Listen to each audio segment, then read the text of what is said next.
As firefighters throughout California battle massive wildfires threatening hundreds of homes and forcing thousands to evacuate, leaders from the state's Emergency Management Agency, National Guard, and statewide fire department visited the northern region to get a first-hand assessment of the progress.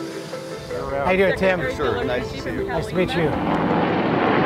While California National Guard Black Hawk helicopters fly in and out of a special helibase near Mineral, California, Incident Commander Tim Streblow explains how National Guard and mutual aid resources are being used on the nearly 30,000-acre Ponderosa fire in Tehama County.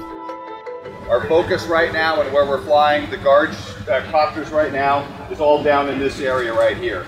So we're supporting our operation. This is the critical piece, and the reason why it's a critical briefing for Adjutant General David Baldwin, Cal EMA Secretary Mark Gillaraducci, and Cal Fire Director Ken Pimlott, as they are responsible for working together to ensure the state's firefighting and mutual aid resources are strategically deployed to the most damaging wildfires.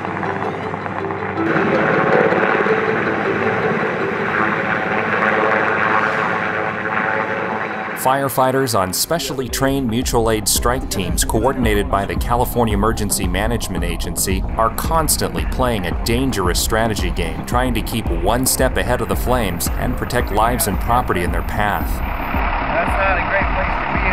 Look at it here. Look at this emergence of everything. This strike team is just one of 38 on the Ponderosa fire alone. At the peak of the battle, over 2,200 personnel were working together on a single incident. And there's no room for errors. It takes a massive coordination effort both on the ground and throughout the state.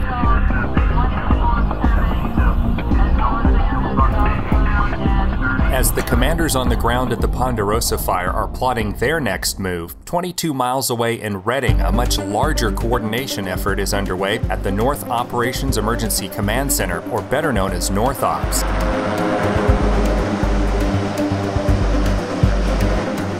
This is one of the important nerve centers for agencies like the National Weather Service, U.S. Forest Service, Cal EMA, Cal Fire, and others, where they mobilize limited resources such as aircraft, crews, and supplies throughout the north part of the state. Alpha 117 and 118 divert one Type 1 tanker each. It's also the home for the Redding Air Attack Base, where air tankers capable of carrying as much as 1,200 gallons of fire retardant get continually refilled and dispatched. Today, the governor's 3 emergency management leaders are reviewing the firefighting priorities set by state and federal coordinators charged with fighting the Ponderosa and other wildfires burning in the region. Each one of the agencies sits around here and we do a rating schedule of each to prioritize each one of those firefights.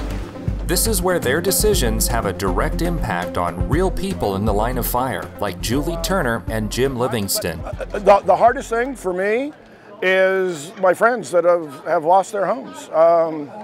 Saw Hank Pritchard on TV last night. I mean, he lost the house he was born in. I mean, that's a terrible thing. That's mountain history. It's just horrible, just horrible. Let me just say that on behalf of the governor and all of us in the state operations, our sympathies go out to those who have lost property and homes. We know how difficult a time this can be, and 50 homes is a lot of homes, and we certainly understand there could be more. So it really focuses on the significance of the firefight and our activities to be able to mitigate this particular situation. We can't fight these fires alone. With our cooperators that you see behind me, the Forest Service, our other federal partners, Cal EMA, local government, we all work together to fight those fires. This year, Governor Brown gave commanders even more help by getting approval from the U.S. Secretary of Defense to quickly mobilize a wide range of military troops to join the firefight.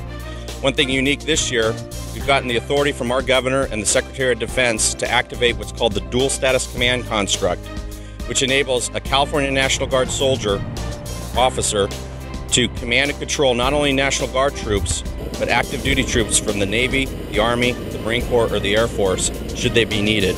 We've already deployed in Southern California helicopters from the United States Marine Corps and the United States Navy, and if the situation continues to get worse for the rest of the fire season, we'll anticipate being able to use those assets throughout the state This new command and control construct has streamlined the process for us to be able to move assets around the state. It's now under one team committed to helping the people of California. 3, 2, 1, drop. Incredible. I mean, close to 2,000 firefighters up here.